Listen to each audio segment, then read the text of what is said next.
off, let's review the news now. And we're joined by Kwame Nkrumah, General Secretary, CPP. We'll definitely be joined by others a little later, but of course, it'll be a good time to start the conversation. I haven't seen you in a week or two. How would I calculate it? In almost 2 weeks. Have you been? I'm okay. Yeah, okay. Yes. You look nice in a fugu. Thank you. Yeah, very. You look pretty in pink as well. Oh, thank you. Who made your outfit? Oh, my little sister made it for me. Wow. Yes, Very nice. yes. Thank you so much. Okay, so this week, a lot has been happening, but top of it this morning definitely is the fact that the NPP says that they're headed to court, Supreme Court, especially because of a memorandum of understanding, which the foreign minister likes to describe it, and says that it's not an agreement. The NPP thinks that that process can amount to an agreement and should be ratified in Parliament. Yeah. We'll talk about it later. But as well today, the Daily Graphic this morning reports that 483,800 students placed in secondary school self-placement portal activated. Yesterday, we reported on a few challenges, but that's the update. And as well, Royal Burial, Asante Hima Nana Kunedu Yadom, interned at Breman Mausoleum. The story is on the Daily Graphic this morning. And I'll do the Ghanaian Publisher this morning. Tokono drags Mahama to court over removal from the Supreme Court bench. We shall as well get into that. And Tewu declares indefinite strike as well. And the Daily Guide as well is reporting on how yesterday was quite a glamorous one. The Dotiye, Asante Hema goes home, Mahama and some big shots as well mourn with Otumfo. The story of how Tokono is suing government over removal as Supreme Court judge as well is here. And then British, 2 Ghanaians arrested at Kotoka International with 38 kilograms suspected cannabis as well. The news center as well reporting nearly all the other stories that everybody has been reporting. But let's start. I will take how your week has been. What's on your mind? There's other things that didn't make it to the news. Of course, you may have heard that the NDC's chairman is on a thank you tour. Yes. Yes, and then some people have said that it's uncalled for, it's not needed. But he's been explaining as well and giving some insights to why he decided to do that. We'll also get into that. So tell me, what has your attention? Well, good morning to you again and to your cherished listeners.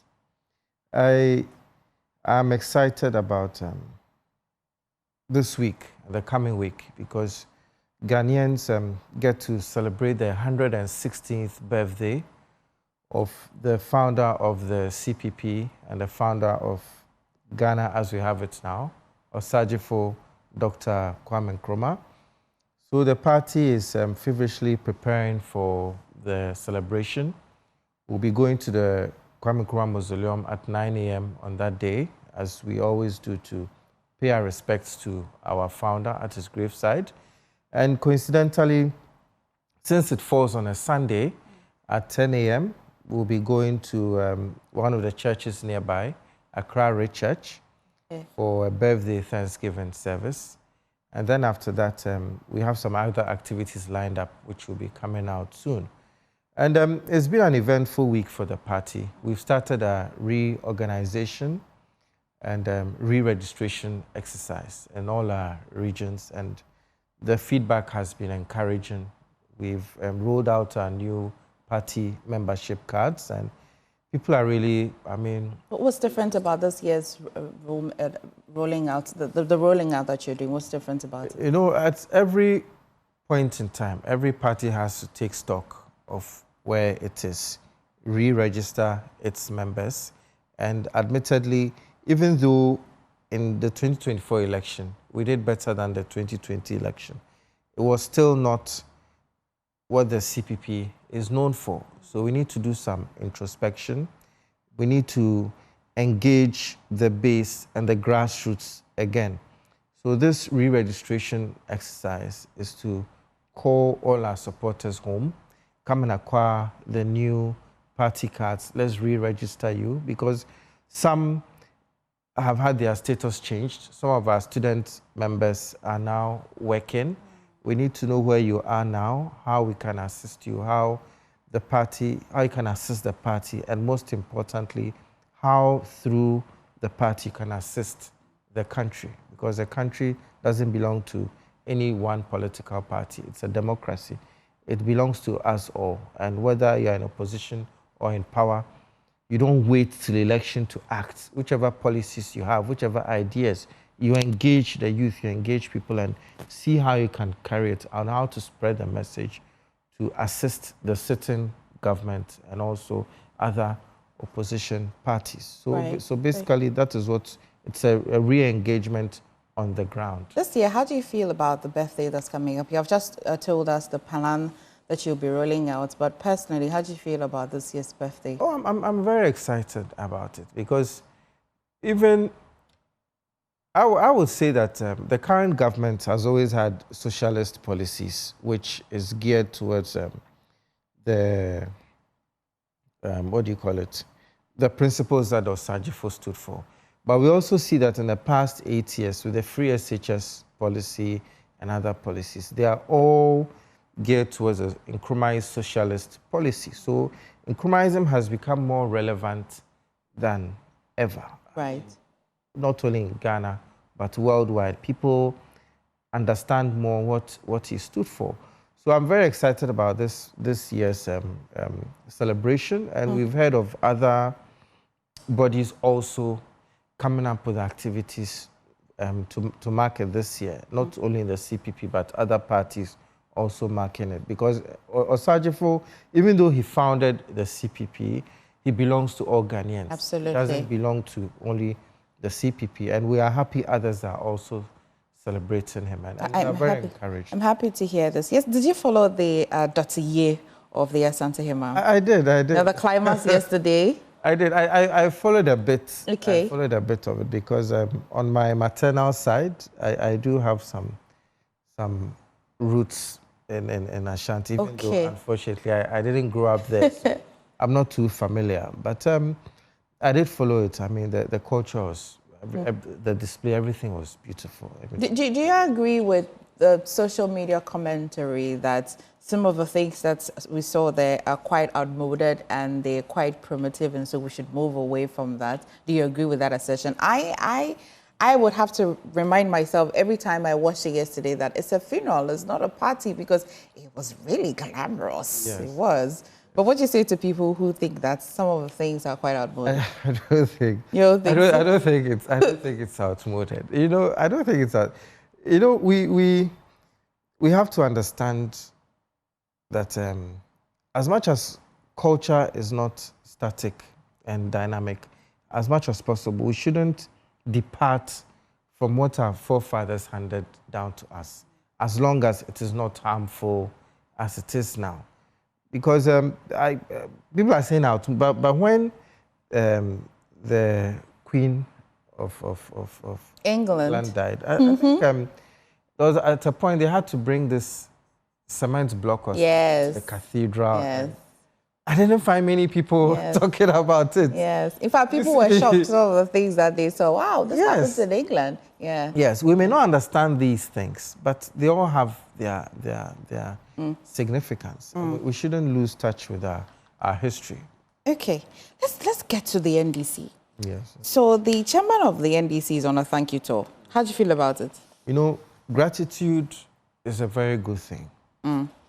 People always complain that when it's coming to elections, the politician is your best friend. After elections, he forgets about you. You should not forget those who put you in power, or those that you went to convince to put you in power, whether they voted for you or not. Gratitude is always it always has to be a continuous engagement. Of course, we have heard rumors that Honorable Asiedu Nketia may be eyeing the flag bearership of the NDC. And I suppose people are reading meaning into it, but I think that he's a chairman, he's still the chairman of the party. I know that His Excellency John Dramani Mahama has also been on a sort of thank you tour. Yes. The NPP also had their thank you tour. So if the chairman of the party, which won overwhelmingly, of course, we, the CPP, wish we had had that victory, but we didn't. He won overwhelmingly, and he has to go around and thank Ghanaians. I don't think it's a... So Ras Mubarak thinks that it's quite a novel situation because, I mean, in the history of their political party, it will not be the chairman, it will be the elected president or maybe the vice president or maybe a parliamentary candidate who won their seat that would go back to say thank you. And so what the chairman is doing is quite odd. Well, I agree that it's novel. Yes, it is novel. But you know, just like culture, politics is dynamic. It's not static. It evolves. It evolves with the times, and it's about engagement. There shouldn't be a gap between the politician and the electorate. That engagement should be continuous. It should not only be in election years. Yes, it is novel. And I suppose maybe some of the MPs have gone round doing thank you, which is good. His Excellency has gone round doing a thank you tour. But His Excellency got into power on the back of the party. The NDC constitution probably gives the sitting president, of course, he is the sitting president, so he's very powerful now. And I know that the party constitutions differ from party to party. In some parties, the flag bearer becomes the leader of the party until another flag bearer is elected. Yeah. I'm not completely familiar with, even though I've read the NPP constitution before, I don't know it back to back. But I believe that in their circumstance, the flag bearer has a lot of power until the next election. I think in the NDC too, it's more or less, once you're elected flag bearer, you become the leader until the election. But the election is over now. So I suppose the leadership of the party has reverted back to Honorable Asiedu Nketia. Yeah, I like to think so too. Exactly. So it's in his right to go on a thank you tour. Now that the dust has settled, it would have been unusual if he had gone for the thank you tour before His Excellency did his thank you tour, because His Excellency is the president, so he has to give him that respect. But I think continuous engagement of in politics is necessary. If people didn't think that he was eyeing the position, or he was eyeing the party's flag bearership candidacy, would it be a problem? Would it be a problem? I understand why people may feel that he's having an unfair advantage, because there are also quite a lot of competent people in the NDC who are also eyeing the flag bearership position, who are also subtly doing their own campaign. But that is how campaign should be. It should be about engagement with the people, sharing of ideas, getting to know their problems. Because if you, what you call, sit on your haunches now, and then it's election time, that is when you are tempted to go and buy hair dryer and microwave and fridges and engage with the people now. Convince them now. There are other people within the NDC who are also doing that subtly. And I think it's in his right. Politics should be a matter of joy and not a matter of exchange of funds or anything to induce people to vote. Yesterday in the Eastern region, something caught my attention. I mean, after he announced that yesterday he started, or at least the activities he's been undertaking as of yesterday seems to suggest that that's a thank you tour he has started. Now, he said that before the elections, President Mahama was in charge of soliciting for votes for the presidential side. And he was in charge of soliciting for votes or convincing people to vote for the parliamentary candidates. And it's the reason why there's that high number of parliamentary seats that were won in 2024. So he seems to be taking the credits for the NDC winning that number of seats in Parliament. And that's why he's going on a thank you tour, particularly because he was in charge of the parliamentary campaign. How does that sound? Well, It does sound a bit odd, but being a politician myself, within the parties, there are times when you assign roles, and of course, it is the reality that a lot of the campaign, the presidential campaign, falls on the head of the one who's been elected flag bearer. The party will assist you, but the buck stops with you in a way.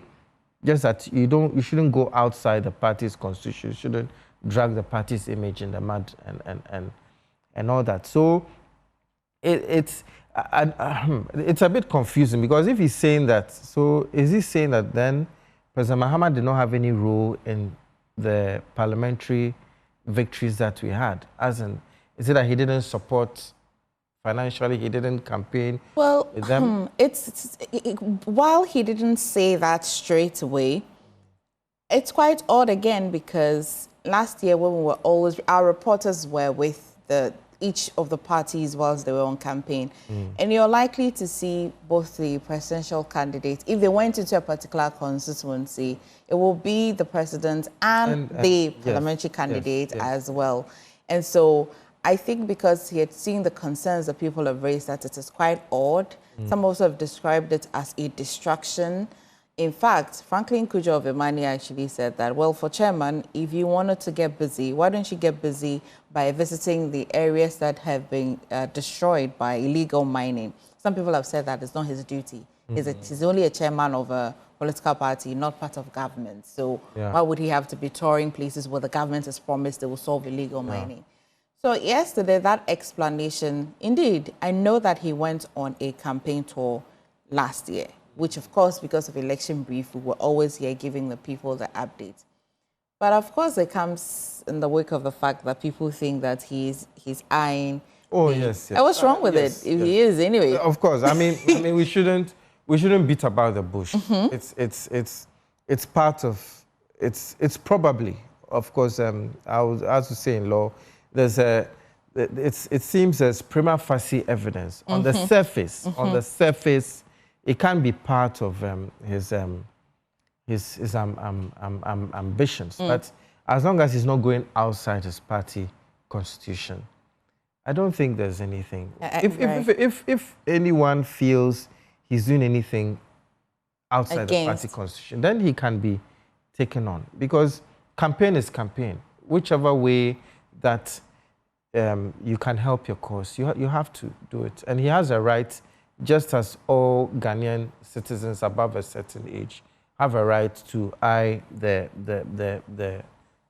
presidential seat. Okay. Yes. Stay with me. Let me bring in Wanda Madilo joining us via phone. Wanda, it's a good time to talk to you this morning. I hope you're well. Yeah, I'm very good, and a very good morning to your viewers. Good morning. And so the chairman of the NDC says that he's on a thank you tour.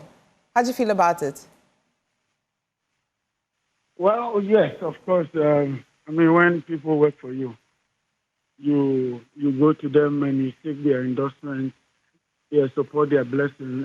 I think it's all right to go and thank them. Too many thank you, gratitude spoils nothing. In the NDC, I don't think we have a challenge with any party official in that capacity wanting to thank the people for whatever they have given to the party in the last elections. You know that we have been in opposition for clearly 8 years. It's been difficult years in opposition. And so I do not think, in my honest opinion, that change is a challenge for our party. While gratitude definitely is a must, especially in our settings here in Ghana, our culture, society, of course, we accept gratitude. Does it look odd to you? Is this something that has been happening in the history of the NDC winning election? Yeah, well, I mean, you remember we have always had to thank the people anytime there's an elections, or even when we finish our programs of the party, from organization, from branch to constituency, region, national, there's always been that opportunity to thank the people. I remember under Rawlings we did it, under President Mills we did it, under President John Dramani Mahama first term we did it. And it was the chairman of the party? Come again? And it was the chairman of the party? Well, I need to state that in the last, we had virtually three, phase. General had his team, as it were, as chairman, leading the party. Then His Excellency Mama also had a wing, which came. And then I think we've always had vehicle, then this vehicle, and then. Wonder if you'll just position yourself well so we can hear you, kindly. Yeah. Okay. Am I clear now? Yes, quite. Yeah, so I'm saying that we have always had that synergy in the past, where the candidate always has a vehicle in which they campaign. In other words, they have a team. Then the party has a team, usually usually it will be led by the General Secretary. You know that the General Secretary, by default of our party, usually becomes the campaign manager or chairman. This time around, I think Asiedu was one of the people who led that wing. So I'm not too bothered about going to thank the people. We have heard people put a lot of spin on it. To date, that has not become a challenge for the party yet. I don't know if it will, but in this circumstance, we would accept whatever it is, as long as it serves the interest of the party. I do not think that there is any contest up for grab at this point, and so we will treat it as honest as possible, as just a thank you to that tends to speak to the grassroots of our party. Well, how do you feel about Ras Mubarak's comment? And if you haven't seen it, I'll just read it to you. It says that thank you tours are led by candidates, presidential or parliamentary candidates if it's a constituency tour. It says that who lead a party into an election in partnership with party executives. Never throughout NDC's history has a national chairman, after an NDC's victory, decided he is going on a thank you tour, aside what the flag bearer in collaboration with the party has done or is doing. This is dangerous precedent and unnecessary distraction to the government. Nobody must be allowed to hide under a thank you tour to advance their premature presidential ambitions. It is intolerable and the chairman must be blatantly told so. How do you feel about it? Well, of course, Ras Mubarak being a member of the party, I should be concerned by his views. And we are all going to be concerned if this is true. However, I think that we're trying far ahead of the curve. When people decide to talk, we won't believe that it is done, the genuineness and the honesty that it should come with. And so once General hasn't indicated to anybody that he wants to contend or contest for anything, we will treat it as such. I am very excited that at the end of the day, my party is very tolerant of other people's views and all that. And so we will not cry more than is necessary at this point. If it becomes a challenge tomorrow and the party feels or the government feels that his position in doing what he's doing is at variance with the interests of the government, I am pretty sure that a statement will be issued, the media will be briefed about it. But in the meantime, I think that we should tread cautious in how some of these issues are interpreted to me. Thank you can never be enough, as long as it doesn't distract the party. And so, yes, and then I'll call on General's team also now, at this point, by what you're saying, that they should not let the expectations of the naysayers come to pass in the view that he's seeking an agenda or he's seeking to do something, that is in his interest and not in the interest of the government. I sincerely think that he must not go along that route that would destroy the unity, the peace, and the goodwill we enjoy from Ghanaians. I sincerely think that he should be guided by that. Wanda, yes. English, please. I'm quite confused. Which part? Okay, would you be surprised if General declares his intention officially? Would you be surprised? Yes, I will be surprised. Certainly, I will be surprised. Why? Because, like I told you, there is no contest. We have a long way to go for presidential primaries, as it were, being circulated. We have to do our branch organization, what the MPP will call police stations. We have to go for constituency. We have to go for region. We have to go for national. Then the National Executive Committee comes up with the calendar for the presidential, after which for parliament and primaries, and then the meeting.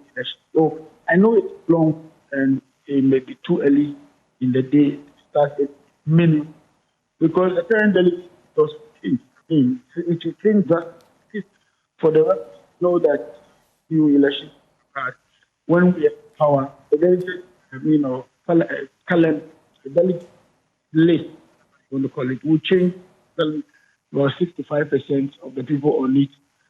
Wanda, again, you kindly reposition for us. Okay. Okay, let's try again. Yeah. So you will be surprised and you'd be concerned, but would you also be surprised if he waits and then you go through the process because you're just walking us through the process? If he waits and he goes through the process and he declares, because my question really was not about the timing. My question is whether now or later, if he declares his intention, would you be surprised? Sure, I should be surprised. Whether he goes through the process or he waits for the party to announce the timelines and all of that, you'd still be surprised. Why though? I will be surprised because if this whole tour is just targeted at a certain interest, then your predictions have come to pass. And so that should make me concerned and surprised. As long as that is within the confines of our manifesto, our constitution as a party, and it does not offend the sensibilities of Ghanaians as well as members of the party, we are good. We're good and dry, home and dry. If he didn't go on a thank you tour and he still declared his intention, would you be surprised? If he didn't go on the thank you tour, yes, a declaration of interest or intentions is not premised on any of these factors. You see, people should be careful in the name of I want to be flag bearer. The history of our party does not lend just to people who try to pay themselves, arrange themselves, be in readiness, pain, and that or whatever to get it. We have all had in our that are being on. Okay, Wanda, we will probably drop the line and call you again and see if this time around will be okay. But thank you for now for joining us back in the studio. Yeah. I mean, he says that he would be surprised. But why would you be surprised if the chairman of the party... If he declares his intention. Yes. He also said something very important in that regard. He said as long as it's within the confines of the constitution. So their party constitution will guide as to what Honorable Asiedu Nketia can do or cannot do. If the party constitution allows him to declare his intention, if that is, if they have opened nominations. You know, some of the party constitutions, nominations have to be open first. And then there has to be also a time for campaigning. That is when you declare your intention to stand as flag bearer of the party. So it has to be within the confines of the constitution. And he also said something very important, that if it also doesn't, what do you call it, affect the sensibilities of Ghanaians. Yeah. You understand me? So it's a two-pronged thing. Declare your intention to stand as flag bearer of the party, and declare your intention to stand as president of the country, because he doesn't need to stand as president of the country necessarily through the NDC. We have other political actors who have recently declared that they would want to go for the seat, even though it was a bit of a cryptic message, not too direct, to go for the seat in 2028. The NDC has its own dispute, like other party constitution, dispute settlement mechanisms. Yeah. If any other person who's eyeing the flag bearership through the NDC, ultimately the seat of government, they can activate those dispute settlement mechanisms and then call him to order. But Wanda said he doesn't foresee him declaring his intention to contest as flag bearer of the NDC, because I know that under most party constitutions, including that of the CPP, you cannot do that until campaign starts. Okay. Yes. So okay. if he goes ahead of that, then his own party can sanction him. Okay. And that sanction can involve even being disqualified at the vetting stage. And you know that a strong internal democracy is important for every political party, which means that everyone from the polling station executive up to the national chairman is under the party constitution. And when you fall out of line, you can be sanctioned for that. And I believe Honorable Asiedu Nketia, he knows that. So I don't think he will go beyond that. But if indeed Ras Mubarak and others feel he is going beyond that, then they can call him to order through the party constitution, because issuing the public statement. If you look at Ras Mubarak's post, it really does not suggest any violation of the party constitution. Yeah. It seems to be only attacking the look and feel, the optics of it, in which that one you really cannot drag anybody through disciplinary measures because you think that what they're doing defeats the optics or morals of your constitution. But yesterday, though, Kwame, we had an extensive conversation on the former Chief Justice, Getchuto Kuno, seeking a judicial review at the High Courts. And what she really is arguing is that her removal from the bench, I think the last time as well, when that warrant or when that report is ready, we touched on it slightly as to whether her removal as Chief Justice can amount to her removal from the bench. Now she's headed for a judicial review of that decision. There have been a lot of legal arguments. The former Deputy Attorney General, Afretu Ayeboah, yesterday advanced a particular argument, which I find a bit odd. He says that let's take a trip to Parliament, where the Deputy Speaker of Parliament, usually before you can be a Deputy Speaker, you must be a Member of Parliament anyway. What's your business in Parliament if you're not a Member of Parliament? Whilst you are elected for that position, or you're not elected from your constituency, all of that happens in Parliament. So if you're removed as Deputy Speaker, does it amount to your removal as a Member of Parliament? I found that argument a bit odd, because if you look at the processes of becoming a Member of Parliament, it's entirely different from you becoming a Deputy Speaker. Can we impute this legal analogy into the same process in her bid to seek a judicial review? You know, on the 7th of May 2025, the CPP, together with other political parties, came together and issued a statement that they will support any action that is taken as long as it goes through the correct processes. And under Article 146, and with observing the processes that were adopted, especially with eminent judges on the panel like Justice Puamang and Justice Asiedu,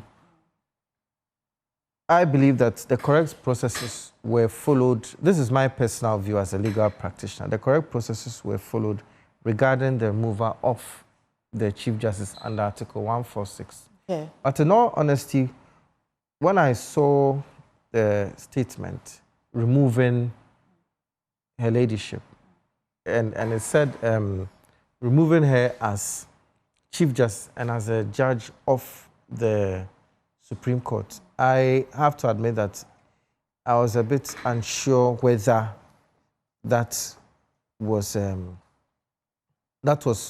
legally right. But of course, it's a novel situation because she was removed as Chief Justice in that office. That doesn't automatically mean that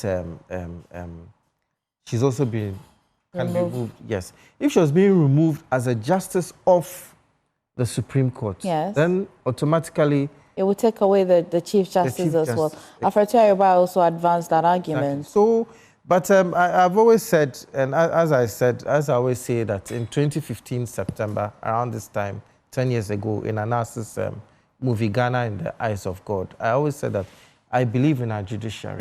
Our judiciary is one of the strongest in the world, in my point of view, as a legal practitioner of a few years practice.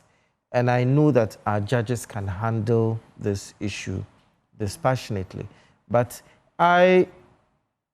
honestly speaking, I will wait for what the court has to say.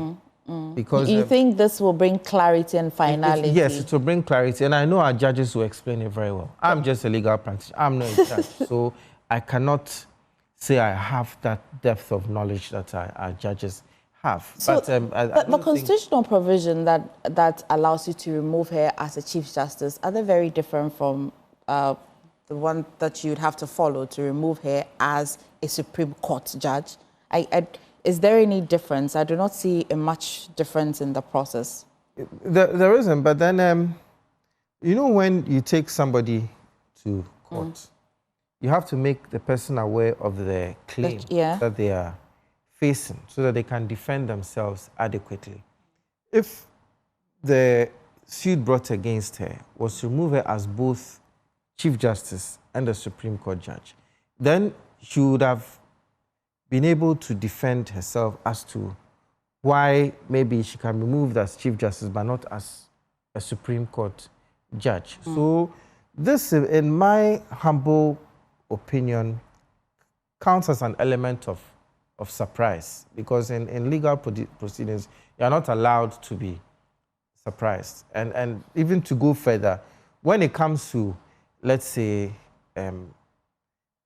what she's going through is not a criminal prosecution. But when it comes to criminal cases, for example, and you come to court for a crime, and then in the course of the case, you are found to have committed a lesser crime or another crime, you can be sentenced for that other crime also. Okay. But you'll be given adequate notice of it. And anyway,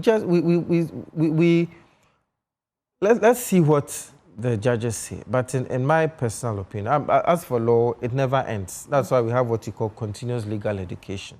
It never ends. But I think that let's see how it comes about. I do not think that the process to remove her as a Chief Justice automatically also removes her as a judge of the court. When I come back to you after introducing Mr. Asiedu Nketia, when I come back to you, let's go back to how a person can become a Supreme Court judge, and as well even a Chief Justice, where, you know, your behavior is looked at, a person of a high moral status or values and all of that. If all of this indirectly has amounted to her removal as a Supreme Court justice, which will mean that after going through the process of removal as Chief Justice, the moment that process ends, that process can be re-triggered again for her removal from the bench.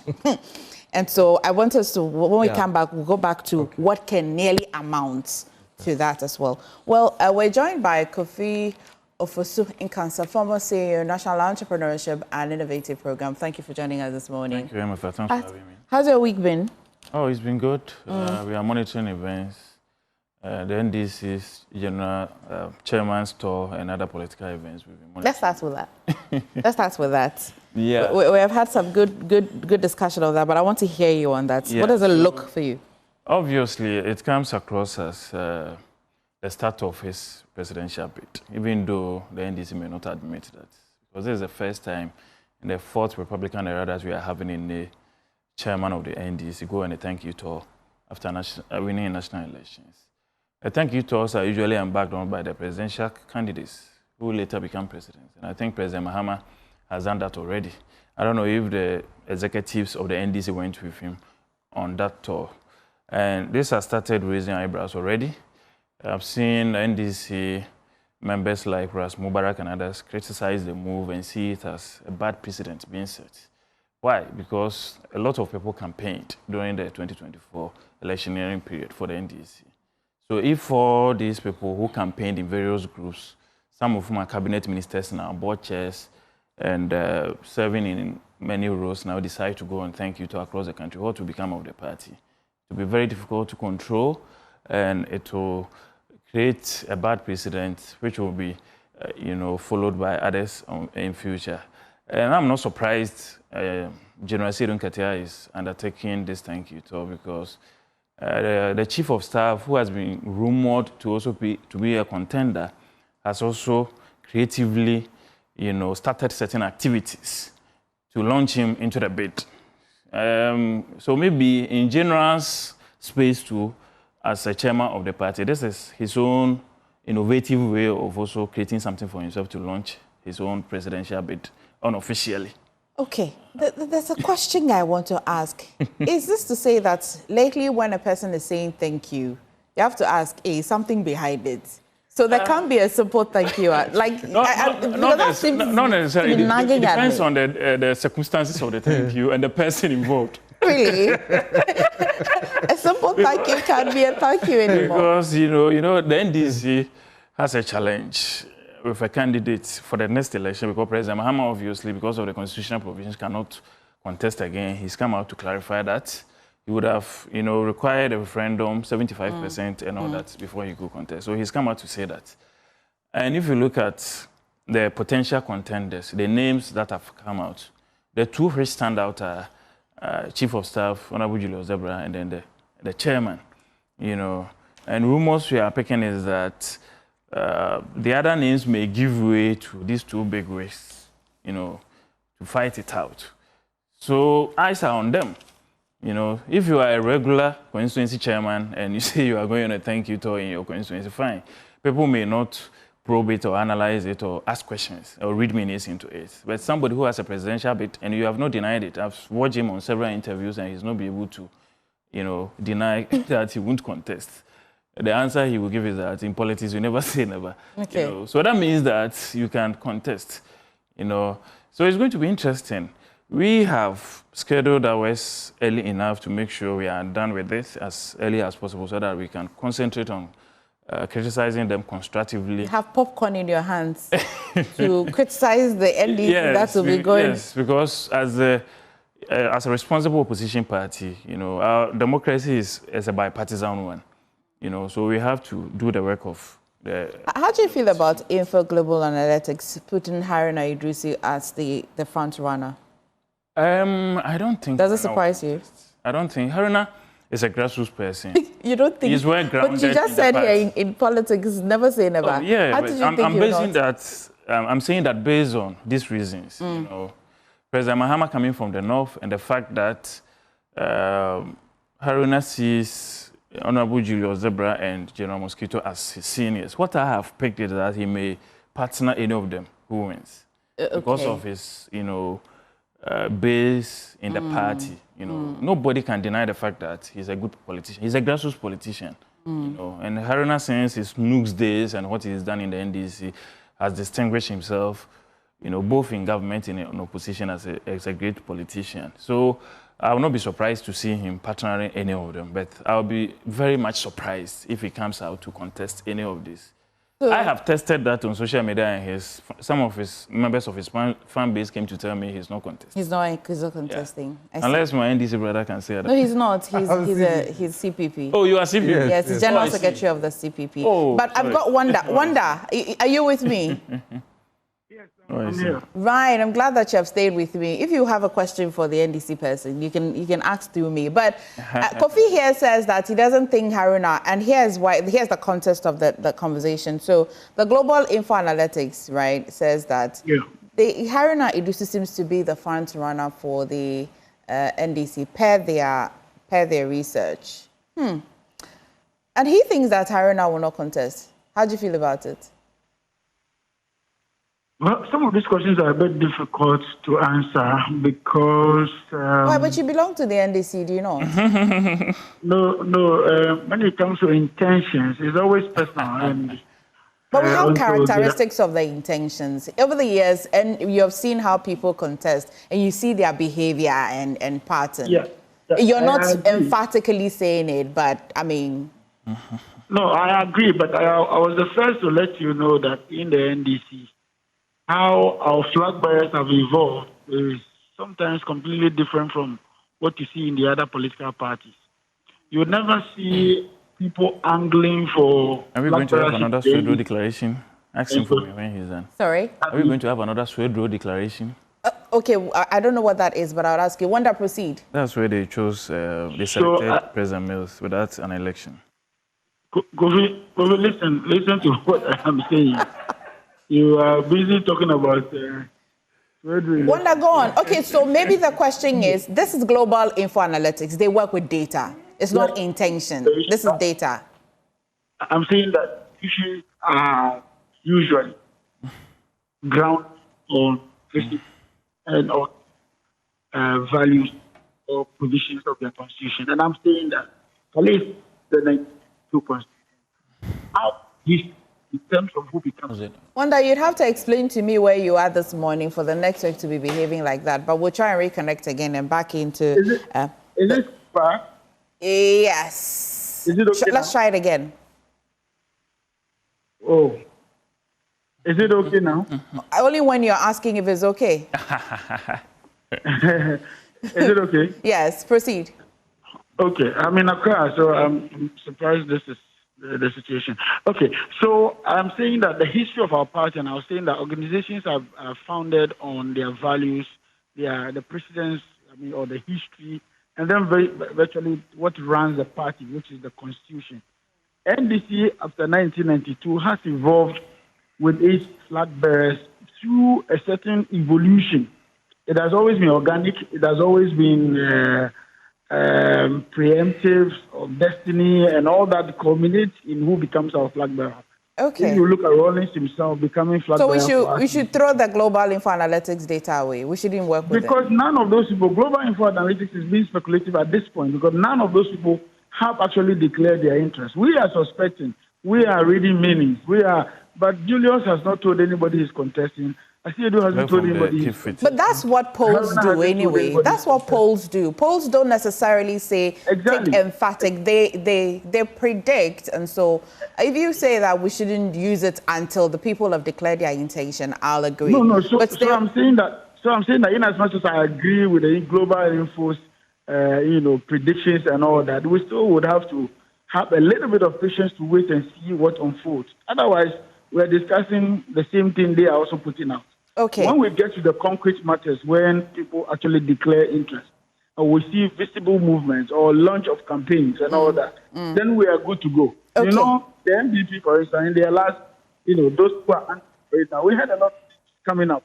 But how many fixed forms? So, okay. I have a lot of issues on that issue. Okay. Kofi. Yeah. So tell me, you have my attention. Thank yous lately. So when a politician is telling me thank you, yeah, I shouldn't take it serious, or I should say welcome, but ask what's the price for it? If an NDC politician, who is a front runner in their primaries tells you thank you, then you should look at it with exclusive to the NDC.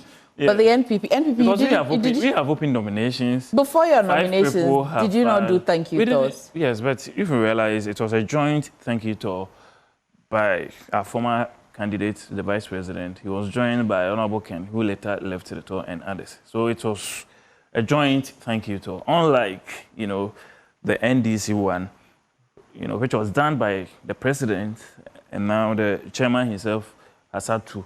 So when the thank you looks like that of the NDC, we should ask questions. Exactly. But when it looks like because what the NPP did. Wanda said that nobody has come out to declare that he's going to contest. But if neither have they also denied. Exactly. But if they ask you during interviews and you are unable to deny that you will not contest it, you go by saying that anything is possible in politics, then you know that it's a possibility of the person contesting. The NDC, as one said, this is the first time the NDC is going to have a real contest. Chairman Rawlings came into the democratic era as a military leader. No one contested him at primaries. In 1998, he declared President Mills as a successor. That is the Asiedu Declaration. They didn't go through the regular conventional primaries, you know. And then President Mills, Mahama became his running mate. He passed on, unfortunately, and then he took over. So this is the first time NDC is going to have a real contest. Which means you don't describe the 2024 one with Dr. Dufour. Not at all. All in it was there. just cosmetic, you know. It was just cosmetic because I mean, how much votes did the others pull, and how many heavyweights went behind the other contenders? You know, we have always had MPP. We have always had an open, competitive contest, right from President Adubu his time in 1992. He was first. Gianni Selby was second. John Ajikun Kufuor was third. He would overtake them in 1996 from third position as first. You know, in 96 when he couldn't win, President Kufuor contested him in 1998. You know, and he was able to win the 2000 election. Okay. After President Kufuor won, you know, he was still contested in 2010 and 2014 by Alan Chamartin and others. And see the number of people who are contesting. Former Vice President. And then let's talk about where I just introduced Kwame to the Supreme Court, the former Chief Justice. Yeah. It's really, I'm struggling to get used to the word former. It will take a bit of time. Because of the way they remove it. It's not because. it's not because. It's just me struggling with the word. Kofi, behave yourself this morning. Okay, Kofi. So, you have seen that she's seeking a judicial review. Yeah. And she says that, well, her removal from the bench is what she's seeking a review on. She thinks that the committee set up by the president didn't have the power to recommend that. To recommend what? To recommend that she be removed as well from the bench. All right. All right. So if you look at Article 146 of the Constitution, the removal of justices of the Superior Courts and chairman of tribunals, the processes are almost the same, you know. The justice of the Superior Court or the chairman shall not be removed from except for stated misbehavior. A justice of the Superior Court of Judicature or chairman of the tribunal may only be removed in accordance with the procedure specified in this article.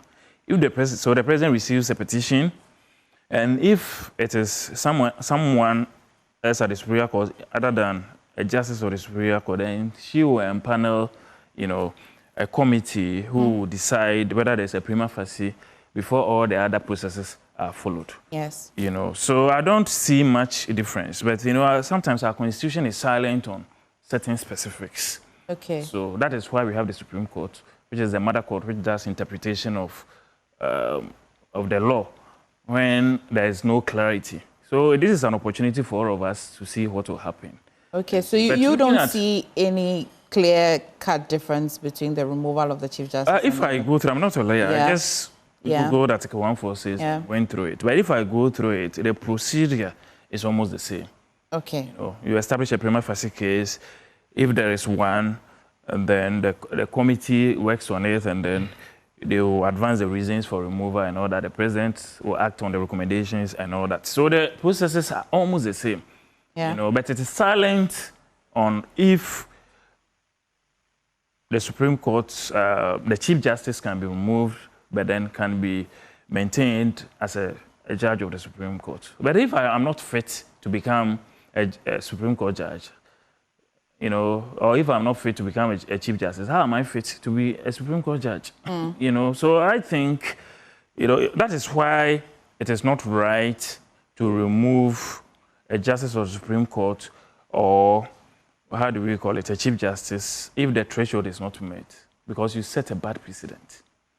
You know, because if I have gone beyond the limit, assuming without admitting I've gone beyond the limit of how much allowances I'm supposed to get as per diem, as part of my travel expenditure. We all watch public account committee settings. What happens? They are surcharged and they are asked to pay. That is assuming, but even the Honorable former Chief Justice tells us that it was part of her condition of service, and the condition of service have been amended. So she qualifies for all that. What are the other reasons? She transferred somebody from the court.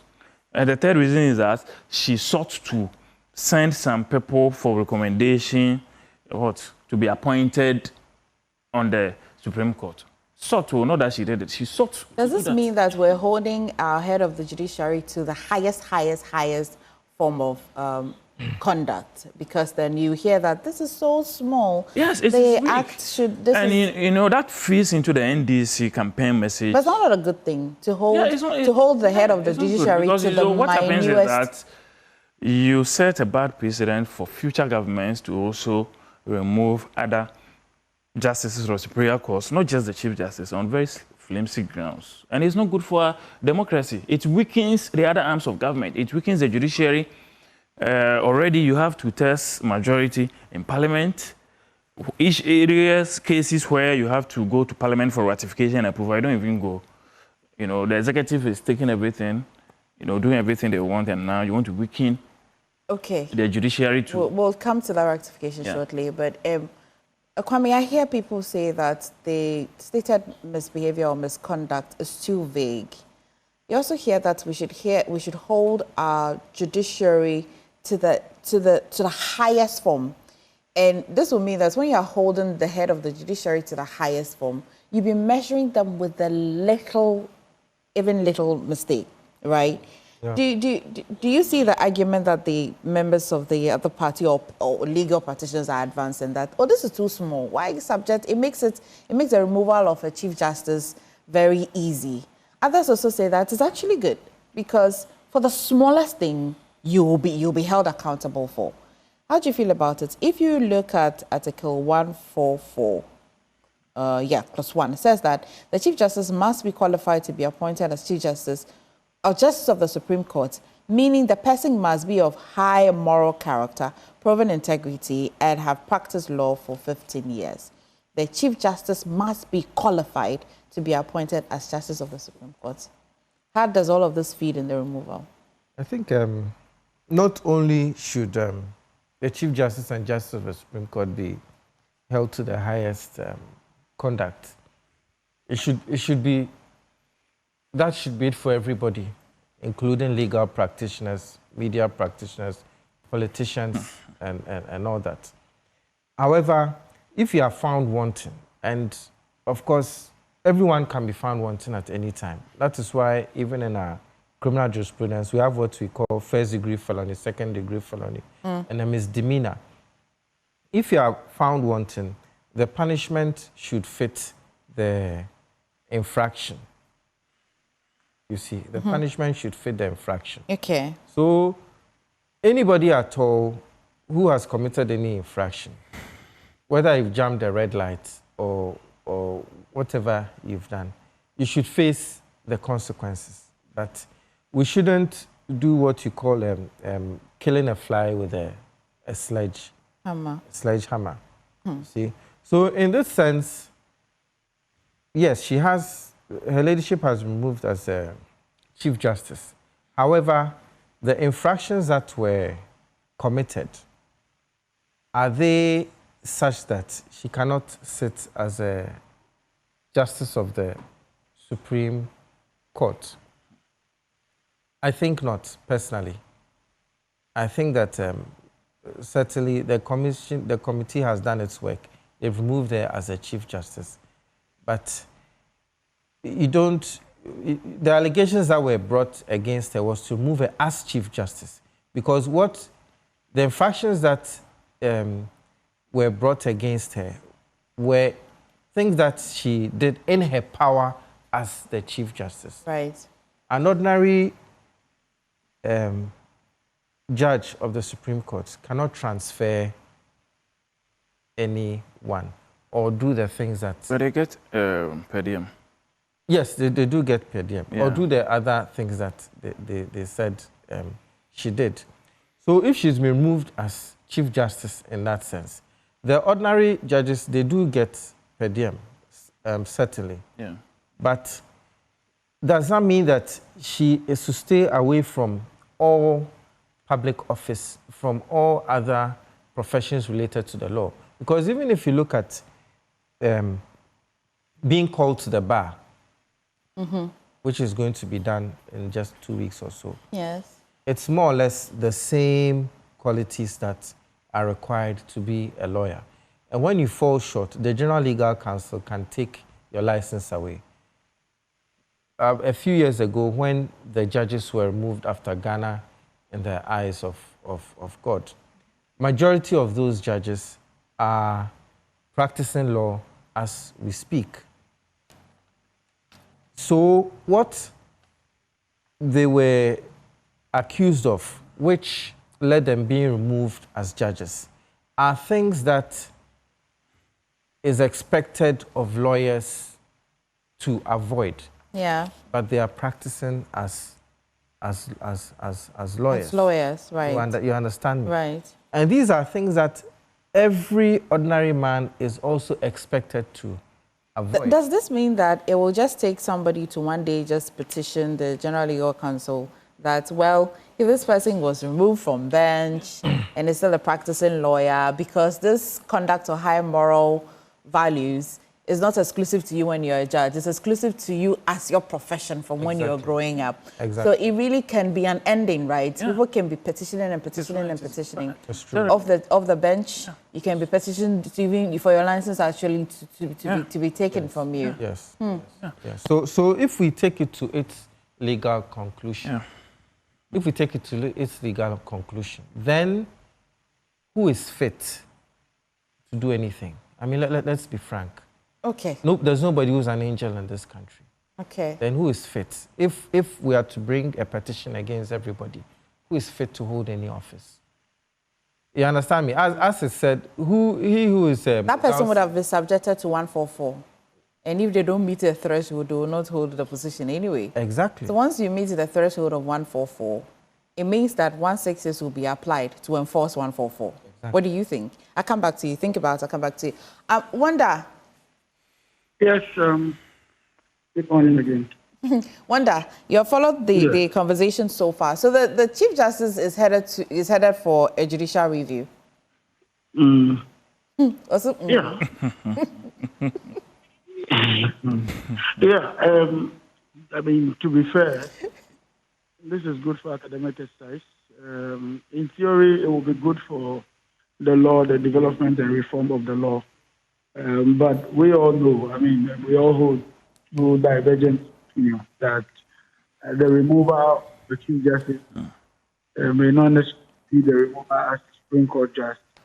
Some also want to do that. The removal means collateral damage, which I stand with because the grounds for appointment as Chief Justice are virtually the same grounds when you violate the basis for your removal.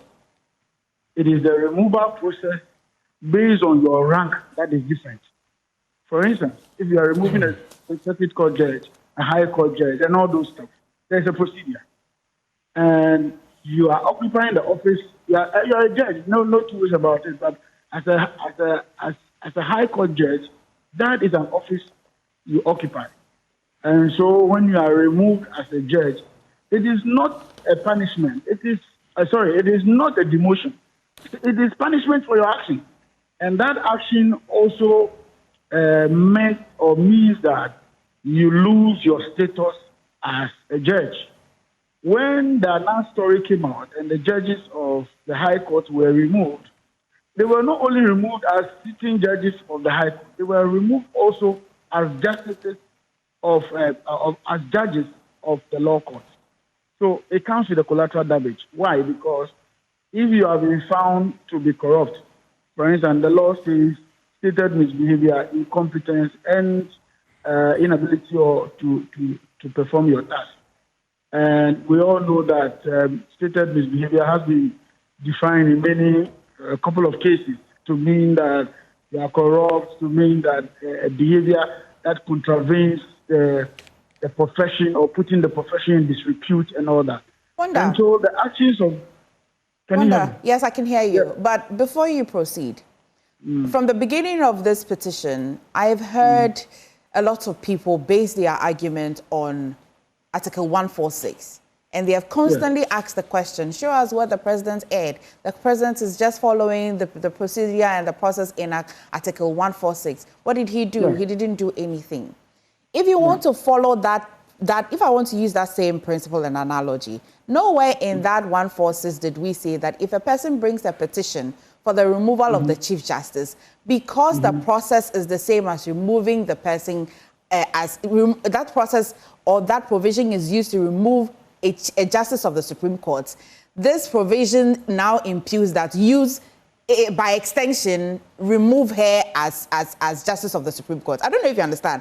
I'm basing on the argument of how people have advanced it from day one. That, the president just followed 146. The president had nothing to do with it. If you look at the process, it's clear over there. There hasn't been any importation and imputation. In fact, when the Chief Justice said that, she would have preferred this not in camera. She was reversed back again, that the Constitution is clear.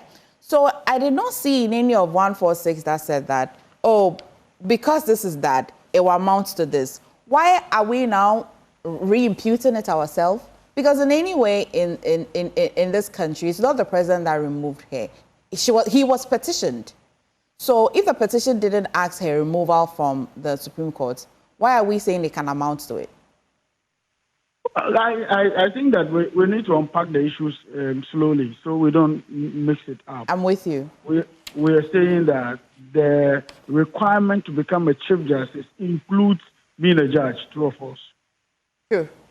Now, so you are Chief Justice not because of your persona. That's the argument people are putting out. And that you occupy an office. And so if you have been removed from that office for infringements upon the law, which disqualifies you to be a Chief Justice, the argument is that that same provision that disqualifies you to be a Chief Justice also disqualifies you to be a Supreme Court judge. Granted, but where is the petition for you to use that argument? Where's the petition for that? When the IGP was removed, did he automatically cease to be a police personnel? Okay, please land. And Kwame has a very important question. Please argue. Go on. If you extend that to any other office holder, say, even though they are not the same, but say the President of the Republic, if we remove the President of the Republic from office, it's an office he's occupying. But immediately, even his right as a former president, it immediately is targeted or comes into question because you have been removed. For her to be a Supreme Court judge, is he a right? I'm coming. Now, we may not agree with the position of the law at this point. And I cited the example of those who were removed as High Court judges and Appeals Court judges. When they were removed, what happened to them in practice? Because then your moral dignity has been called into question. The dignity of the office has been called into question. Your practice as a lawyer has also been called into question. So I think that's why I said that it will be good for academic exercise, in theory, for us all to learn what the law, men will say about this. I'll be interested to know what the outcome of this will be. But I know that there's collateral damage to some of these issues when it happens. And I can give you, varied examples. When the EUW Vice Chancellor was removed from office, what happened? Did he have to go back to the classroom? If he has to apply. You have to now apply to become whatever, or the president must reappoint you again before you can attempt some of this, issue. And the committee will have to review it. I think sincerely that even though the Constitution is silent on the matter, the dignity of the office itself, because being a Supreme Court judge means that you qualify again to be appointed someday. Has that been quashed? Certainly no, it has not been quashed because a prima facie case has been established. The committee has gone ahead to find you guilty of some of these offenses. And some of these offenses can actually be criminal. But because of your office that you hold, the punishment is removal. So if we are discussing this, we need to be able to make the distinction between is it a private right that you are a judge? Certainly no, it's not a private right. You are appointed. And that appointment stipulates that certain milestones are achieved before you can call yourself a Supreme Court judge. So it will be good for academic exercise. It will be good for the media and all of us to see how this thing pan out. Okay.